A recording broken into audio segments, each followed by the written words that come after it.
రోజైతే కనుక టేస్ట్ అయినా కందిపప్పు అయితే చేస్తున్నాను. కందిపప్పులోకి నేను శుభ్రంగా కందిపప్పు కడిగేసాను. తర్వాత 2 టమోటాలు అయితే కనుక వేసాను. కొద్ది పసుపు కూడా యాడ్ చేశాను. ఇప్పుడు కారం పొడి కూడా వేసాను. మెంతకూర పప్పు అయితే ఇంకా చేస్తున్నానండి. మెంతకూర పప్పు చాలా బాగుంటుంది, హెల్దీ కూడా. కొద్దిగా శుభ్రంగా కడిగిన చింతపండు కూడా యాడ్ చేస్తున్నా.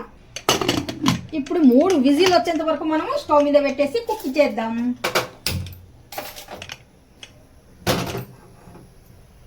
మూడు విజిల్లకి కరెక్ట్గా పప్పు ఉడికిపోయిందండి. పప్పు ఉడికిన తర్వాత కొద్దిగా ఎక్స్ట్రా వాటర్ ఉంటుంది కదా, ఆ వాటర్ అయితే కనుక ఒక గిన్నెలో వంపేస్తున్నాను.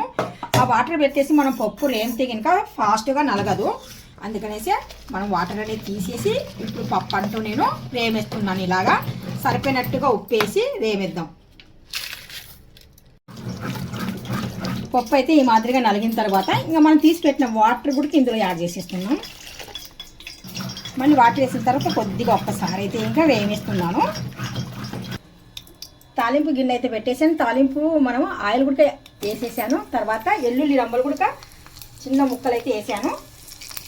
కొద్దిగా జీరా, ఆవాలు, కొద్దిగా కరివేపాకు, ఎండు కరివేపాకు వేసానండి.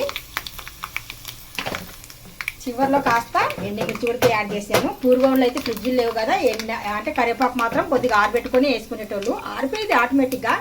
ఇప్పుడు పప్పు తాలింపు అయితే మనకు రెడీ అయిపోయింది. అలా పప్పు తాలింపు పెట్టాయంటేనే ఇలా ప్లేట్ అయితే ఇంకా కవర్ చేసేయండి, కమ్మటి వాసన బయటికి రాకుండా అని చెప్పేటోళ్ళు.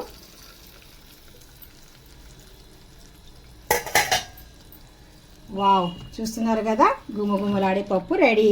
అది మేతి పప్పు అండి. చాలా హెల్దీగా, మంచిగా, టేస్టీగా కూడా ఉంటుంది.